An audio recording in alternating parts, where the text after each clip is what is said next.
नमस्कार. लोकशाही स्पेशल रिपोर्टमध्ये मी विशाल पाटील आपल्या सगळ्यांचं स्वागत करतो. सध्याच्या काळामध्ये कोरोनाची दुसरी लाट सरत आलेली आणि तिसरी लाट उंबरठ्यावरती असल्याच्या चर्चा रंगत असताना दुसरीकडे राज्याचे मुख्यमंत्री उद्धव ठाकरे आणि आरोग्यमंत्री खुद्द ज्यावेळेला बोलतात आणि राज्यातल्या जनतेला सांगतात की डेल्टा प्लसचा धोका हा सर्वाधिक वाढताना दिसून येणार आहे. डॉक्टर राजेश टोपे यांनी देखील सांगत असताना डेल्टा प्लस यामुळे राज्यातील अनेक ठिकाणचे निर्बंध जे आहेत ते लवकर शिथिल करू नये हे सांगत असताना दुसरीकडे मात्र डेल्टा प्लसचा होणारा प्रचार हा चिंतेची बाब ठरू शकते. अशा काळामध्ये डेल्टा प्लसचा कसा करूयात बिमोड यावरती आज करणार आहोत विशेष चर्चा आपल्या लोकशाही स्पेशल रिपोर्टमध्ये.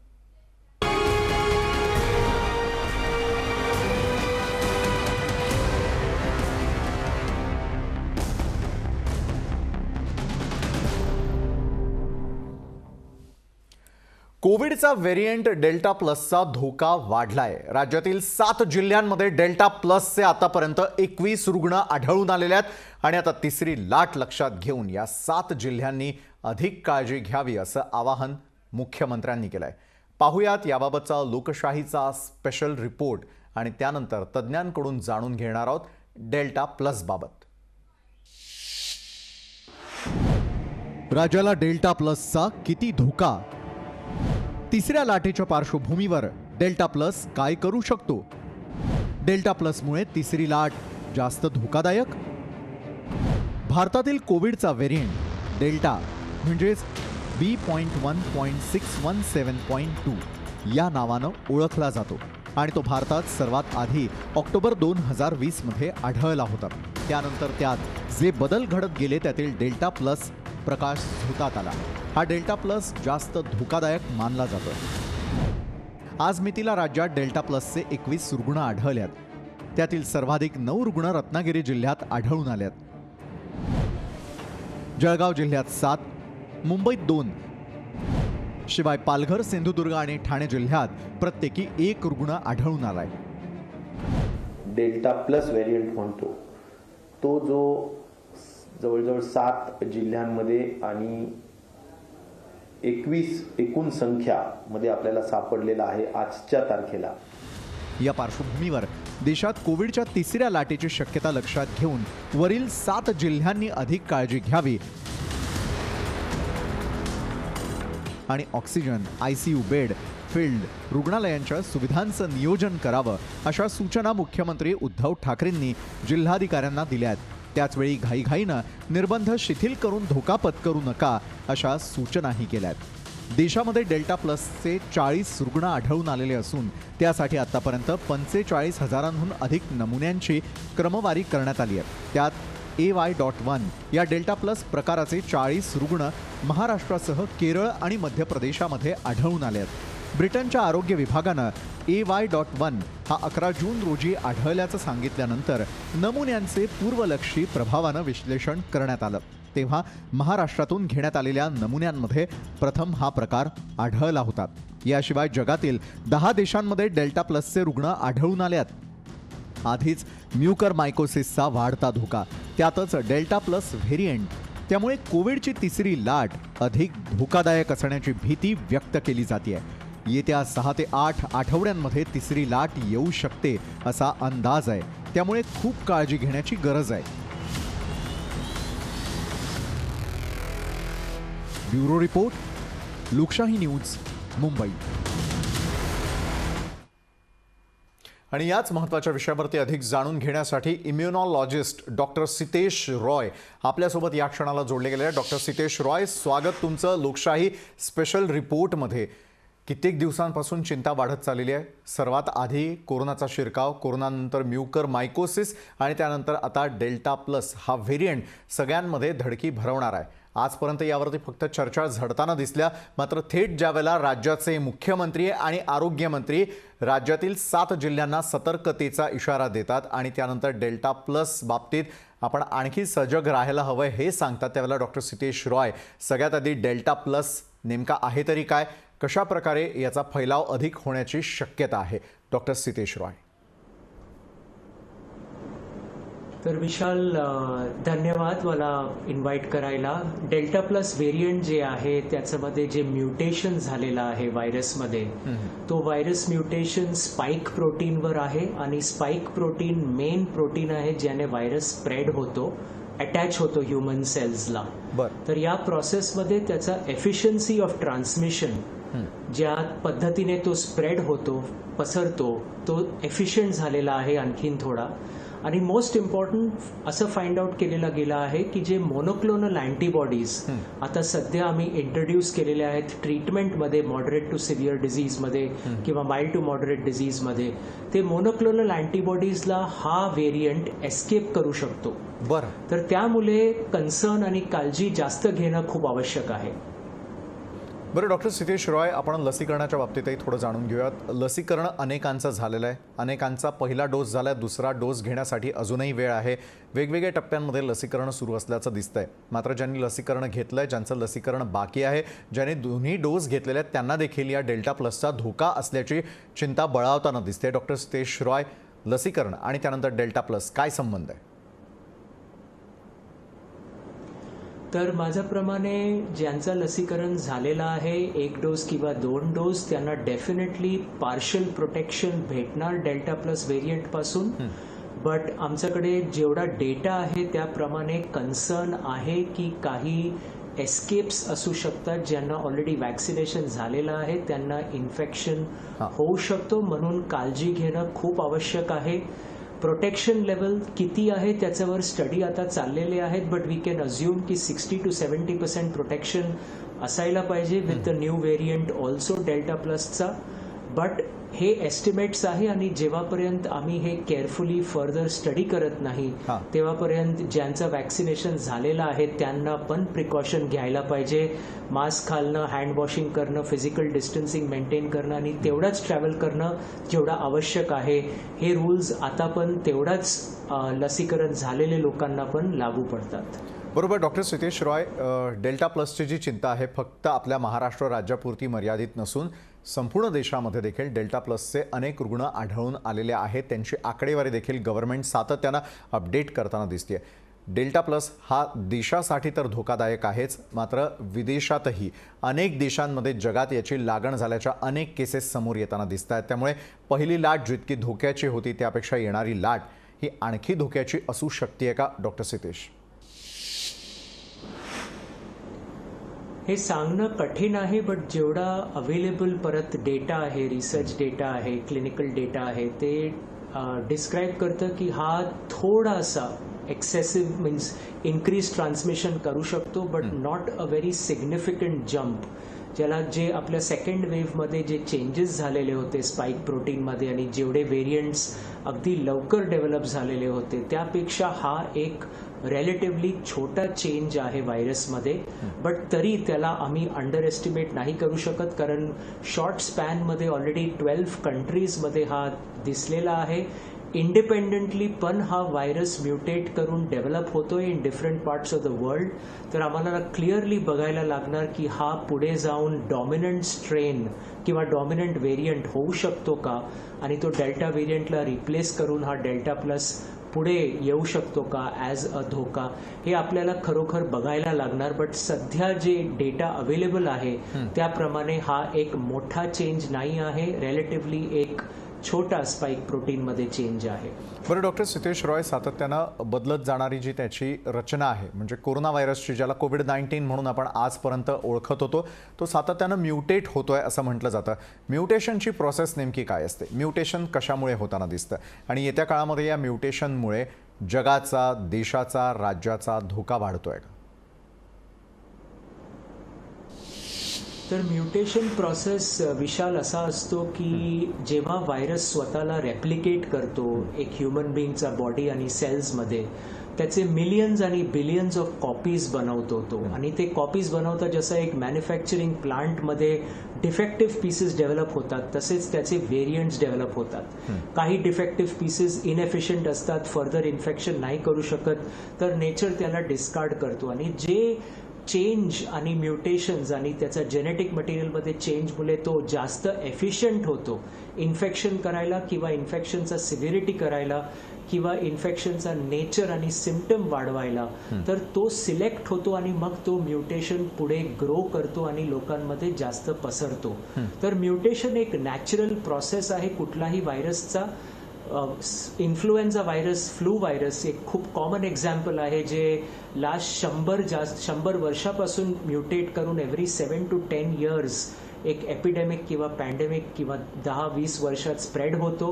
तसंच corona virus relatively slow mutate करतोय कम्पेअर्ड टू फ्लू व्हायरस, पण त्याचे म्युटेशन्स इनफ आहेत की आपल्याला आतापर्यंत 2 किंवा 3 वेव्स वर्ल्डमध्ये दिसलेले आहेत या व्हायरसचे, आणि पुढे पण आम्हाला याच्यासाठी केअर घ्यायला लागणार.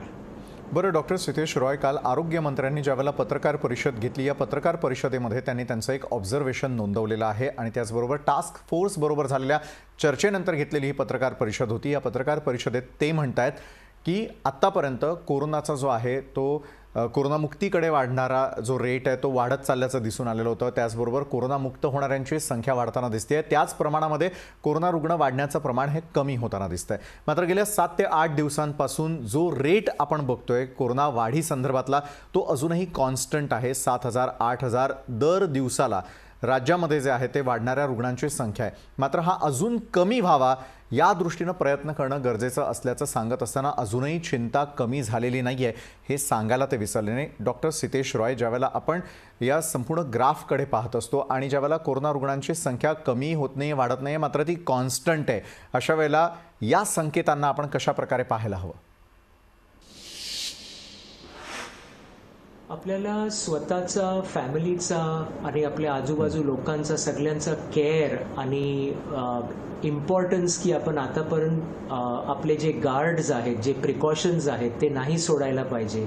हे मेन इन्फॉर्मेशन सगळ्यांना मला द्यायला मागतोय मी आता, की केसेस कमी झालेत, व्हायरस आपल्यामधून नाही गेलेला आहे. व्हायरस आता पण व्हेरी मच इथे आहे आणि त्याला नवीन केसेस, नवीन पर्सन्स ज्यांना ऑलरेडी इन्फेक्शन होऊन बराच वेळ झाला किंवा त्यांचं लसीकरण नाही झालेलं आहे, असले इंडिव्हिज्युअल्सला ते आता पण संक्रमण करू शकतो. आणि जसं तो म्युटेट करणार, ज्यांना ऑलरेडी झालेला पण आहे इन्फेक्शन किंवा लसीकरण झालंय त्यांना पण तो टार्गेट करू शकतो.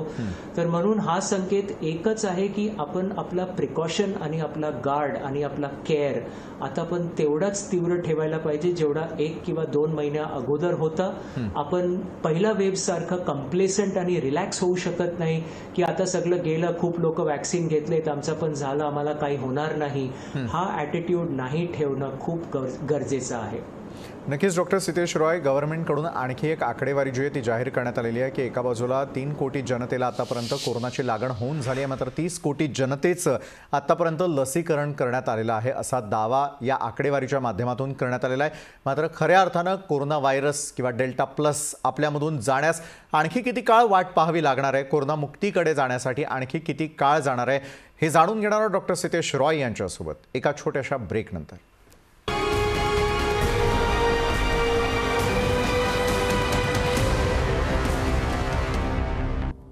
ब्रेकनंतर आपल्या सगळ्यांचं पुन्हा एकदा स्वागत. स्पेशल रिपोर्टमध्ये आज आपण जाणून घेतोय डेल्टा प्लस बाबत आणि डेल्टा प्लसला आपण कशा प्रकारे रोखायला हवंय या संदर्भामध्ये अधिक जाणून घेण्यासाठी इम्युनॉलॉजिस्ट डॉक्टर सितेश रॉय आपल्यासोबत जोडले गेले. डॉक्टर सितेश रॉय, मी आपल्याकडे पुन्हा एकदा येतो की ज्या प्रकारे आज भारतामध्ये आकडेवारी जाहीर करण्यात आलेली आहे, याचं जे प्रमाण आपण बघतोय की लसीकरण असेल किंवा यापूर्वी ज्यांना कोरोनाची लागण झालेली असेल, हे प्रमाण किंवा त्या राजकारणामध्ये न जाता एका बाजूला होत असलेले प्रयत्न हे खरोखर पुरेसे आहेत का, की अजूनही धोका आणि कोरोनाची टांगती तलवार ही आपल्या सगळ्यांवरती तेवढीच आहे? इतर देशांनी याचा फटका आधीच सहन केलेला आहे, मात्र आता ज्यावेळेला आपल्याच देशामध्ये अशा प्रकारे त्याचं म्युटेशन होताना दिसतंय, लसीकरणासंदर्भातले अनेक गैरसमज येताना दिसत आहे, लसीकरणाबाबत होणारं बोगस लसीकरण अशी प्रकरणं देखील समोर येताना दिसत आहे. या परिस्थितीमध्ये जर कोरोनाला आपण अशा प्रकारे हाताळलं तर देशातून कोरोना हद्दपार होण्यासाठी आणखी किती काळ वाट पाहावी लागेल डॉक्टर? तर विशाल, जर आपण नंबर्स आकडे बघतो तर जर आपण 30 कोटी लसीकरण कॅल्क्युलेट करतो आणि केसेस 3 कोटी, त्यामध्ये समजा की 40% लोकांना ज्यांना एसिम्प्टोमॅटिक इन्फेक्शन झालेलं आहे किंवा माइल्ड इन्फेक्शन झालेलं आहे, तरी आम्ही मॅक्सिमम घेऊन वी कॅन अज्युम की तकरीबन 40 कोटी लोकांना कधी ना कधी हा एक्सपोजर या व्हायरसला झालेला आहे आणि हर्ड इम्युनिटीचा लेवल इज क्लोज टू 90 कोटी. तर आम्ही आता पण हाफ वे पण पोचलो नाही आहोत. जर आपण हर्ड इम्युनिटीबद्दल विचार करतो तर आता पण आपल्यावर हा रिस्क आणि कन्सर्न व्हेरी मच आहे आणि आपल्याला वॅक्सिनेशनबद्दल जे लोकांमध्ये गैरसमज आहे, जे कन्सर्न्स आहेत, ते त्यांच्या डॉक्टरांबरोबर आणि डिस्कस करून लवकरात लवकर त्यांना वॅक्सिनेशन करणं. 18 अपला आता वॅक्सिनेशन्स बऱ्याच जागी अवेलेबल आहेत आणि ते करून त्यांचं फर्स्ट आणि सेकंड डोस घेऊन स्वतःला फॅमिलीला प्रोटेक्ट करून त्यांना डेफिनेटली या मोहीममध्ये पार्टिसिपेट करायला पाहिजे की स्वतःला पण प्रोटेक्ट करा आणि त्या करून तुम्ही तुमचं सोसायटी आणि कंट्रीला प्रोटेक्ट करणार. आणि आम्ही बघू शकतो की कंट्रीज लाईक इस्रायल, जिथे ऑलमोस्ट 70-75% वॅक्सिनेशन झालेलं आहे, तिथे केसेस खूप ड्रॉप झालेले आहेत आणि तिथे लोकांना फ्रीली काम आणि वर्क आणि सगळं ट्रॅव्हलिंग करायला आता पॉसिबल होतोय. तर आपल्याला तसले एक्झाम्पल्स घेऊन लवकरात लवकर त्याकडे त्या दिशेने जायला पाहिजे.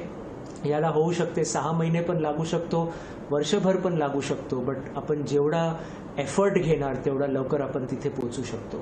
बरोबर आहे, एफर्ट्स घेणं हे अत्यंत आवश्यक आहे. मात्र डॉक्टर, सुरुवातीच्या काळामध्ये कोरोनाची सुरुवात झाली, कोरोना देशात ज्यावेळेला आला त्यानंतर मात्र अनेक लक्षणं जी आहेत ती सातत्यानं सांगितली जात होती. डेल्टा प्लसच्या बाबतीमध्ये विषय जर आपण निवडला तर त्यामध्ये कुठल्या प्रकारची लक्षणं ही आपल्या शरीरात येऊ शकतात? डेल्टा प्लसची लागण झाल्यानंतर आपल्या शरीरावरती त्याचे कुठले दुष्परिणाम होतात आणि डेल्टा प्लस ज्यावेळेला त्याची लागण होती आहे त्याच्या ट्रीटमेंट या पूर्वीच्या कोरोनापेक्षा थोड्या वेगळ्या आहेत का? टेस्ट वेगळ्या आहेत का?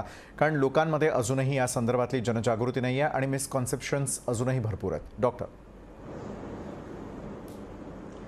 डेल्टा प्लस व्हेरियंटचे जे सिम्पटम्स आहेत ते सिम्पटम्स वेगळे नाही आहेत, ते सिमिलर आहेत. आतापर्यंत जे आपण बघत होतो तर त्याच्यामध्ये फीवर असू शकतो, सोर थ्रोट असू शकतो, घशात खवखव, मग स्मेल आणि टेस्ट जाणं, हेडेक्स, बॉडी पेन, फटीग आणि पुढे जाऊन खोकला आणि रिस्क ऑफ निमोनिया, हे सगळं सिमिलर पॅटर्न्स आणि प्रोसेसेस आम्ही बघतोय डेल्टा प्लसमध्ये पण. तर प्रेझेंटेशन आणि क्लिनिकल अप्रोच वेगळा नाही आहे. टेस्टिंग पण तोच RT-PCR ॲक्युरेट आहे, डिटेक्ट करू शकतो. रॅपिड अँटीजन टेस्ट पण आहेत आणि आता पॉईंट ऑफ केअर टेस्ट पण येत आहेत मार्केटमध्ये. तर ते सगळं लवकरात लवकर करून सपोर्टिव्ह ब्लड टेस्ट जे असतात, CBC, CRP, LDH, फेरिटिन, हे करून पर्सनचा डायग्नोसिस अर्ली करून त्यांना आयसोलेट करणं हे सगळ्यात इम्पॉर्टंट आहे. आणि आयसोलेशन फक्त बाकीच्या कम्युनिटीपासून नाही, स्वतःचा फॅमिलीपासून पण, कारण क्लस्टर स्प्रेडिंग आता पण डेल्टा प्लस व्हेरियंटमध्ये बघितलेला जातोय. पुढे जाऊन या पेशंट्सला जे रिस्क असतो ते न्यू ऑनसेट डायबिटीसचा असतो. आपण बघितलेलं आहे की बऱ्याचशा लोकांना लॉंग कोविड सिम्पटम्स जे 2-3 महिने त्यांना fatigue, brain fog, tiredness, breathlessness हे सगळं होऊ शकतो. हे रिस्क त्या डेल्टा प्लस व्हेरियंटमध्ये पण आहे. आणि मला असं खात्रीने आणि कॉन्फिडेंटली वाटतोय की जे आपण म्युकरमायकोसिसचे केसेस बघितले डेल्टा व्हेरियंट बरोबर आणि ज्याचा कधी कधी स्टेरॉइड न घेता पण डेव्हलपमेंट झालेला आहे, ते केसेस आपण डेल्टा प्लस मध्ये पण बघू शकतो. तर या सगळ्या पद्धतीने ते डेल्टा व्हेरियंट पेक्षा डिफरंट नाही आहे. जसं मी सांगितलं, फक्त एक मोनोक्लोनल अँटीबॉडी थेरपी आहे जे बाकी वर्ल्डमध्ये बघितलेला जातोय की हा व्हेरियंट तो ट्रीटमेंटला एस्केप करू शकतो किंवा त्याला ओव्हरराईड करू शकतो, हा के म्युटेशन म्हणून, आणि त्यामुळे आपल्याला जास्त केअर घ्यायला लागणार.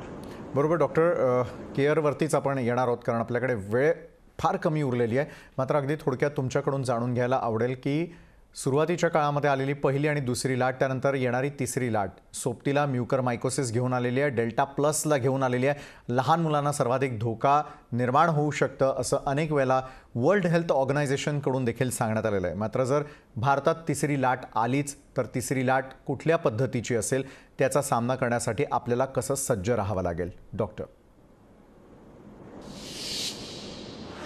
तर हा लाट जसं सांगितलेला गेला आहे सेकंड वेव्हमध्ये जास्त यंग लोक बिलो द एज ऑफ 50 आणि चिल्ड्रन हे अफेक्टेड होते आणि एक्सपेक्टेशन असंच असेल की जर थर्ड वेव्ह आलं तर परत यंग अडल्ट्स आणि चिल्ड्रन हे टार्गेट असतील. जास्त चिल्ड्रन पण अफेक्ट होऊ शकतात कारण वॅक्सिनेशन आतापर्यंत 18 आणि अपमध्ये होतोय, बट आपला अंडर 18चे वॅक्सिन्स आता पण अप्रूव्ह आणि यूज नाही झालेले आहेत या कंट्रीमध्ये, तर त्यांचा एक्सपोजर आणि रिस्क हाय असतो. तर यामध्ये आपल्याला परत जे आतापर्यंत प्रिकॉशन्स होते, फेस मास्क घालणं, फिजिकल डिस्टन्सिंग मेंटेन करणं, हँड वॉशिंग करणं, आवश्यक असेल तेवढंच ट्रॅव्हलिंग करणं, क्राऊडेड प्लेसेस अवॉइड करणं, जास्त गॅदरिंग्ज, मोठे गॅदरिंग्ज अवॉइड करणं, हे सेम प्रिकॉशन्स आपल्याला थर्ड वेव्हला टाळण्याकरता पण करायला लागणार. आणि आपल्याला जे वर्क फ्रॉम होम किंवा लिमिटेड ट्रॅव्हलिंगमध्ये जे पॉसिबल आहे ते थोडं वेळ आणखीन करून सगळ्यांना त्रास होतोय आपण बघू शकतो, बट त्याच्यामध्ये केअर घेतलं तर आपण पुढे सफर नाही करणार, ते इम्पॉर्टंट आहे. आणि सिम्पटम्स झाल्यावर लगेच मेडिकल केअर घेणं. बरेचसे लोक घरी राहून त्यांना वाटतं की आम्हाला माहिती आहे काय करायचं आहे, त्यामध्ये डिले होतं ट्रीटमेंटमध्ये. जेवढं लवकर ट्रीटमेंट केलं, जेवढं लवकर अँटीव्हायरल मेडिकेशन्स घेतलं, तेवढं जास्त चांगला इफेक्ट येतो ट्रीटमेंटचा. तर म्हणून आपल्या मेडिकल प्रोफेशनल्सला जरूर कन्सल्ट करा. नक्कीच. धन्यवाद डॉक्टर सितेश रॉय, तुम्ही आमच्यासोबत जोडला गेलात. डेल्टा प्लस येणारी तिसरी लाट, त्याचा कसा करायचा सामना याविषयी आम्हाला मार्गदर्शन केलं, आमच्या प्रेक्षकांनाही माहिती पुरवली त्यासाठी. डॉक्टरांच्या म्हणण्यानुसार, त्याचबरोबर मुख्यमंत्र्यांनी केलेलं आवाहन असेल, आरोग्यमंत्र्यांनी केलेलं आवाहन असेल, यातून एक गोष्ट स्पष्ट होताना दिसते की कोरोना अद्याप तरी गेलेला नाही आहे. ज्या गैरसमजांमधून आपण बाहेर बिनदिक्कतपणे फिरतो आहोत, गर्दी करतो आहोत, रॅली करत आहोत, वेगवेगळ्या परिषदा भरवतो आहोत, याकडे थोडं लक्ष देणं गरजेचं आहे. तिसरी लाट आपल्यामुळेच तर आपण आमंत्रित करत नाही आहे, या संदर्भातली ही सूचना देण्यासाठी आजच्या या स्पेशल रिपोर्टमध्ये आपण भेटलेलो होतो. आजच्या स्पेशल रिपोर्टमध्ये वेळ झाली इथेच थांबण्याची. ताज्या घडामोडींसाठी पाहत राहा लोकशाही न्यूज.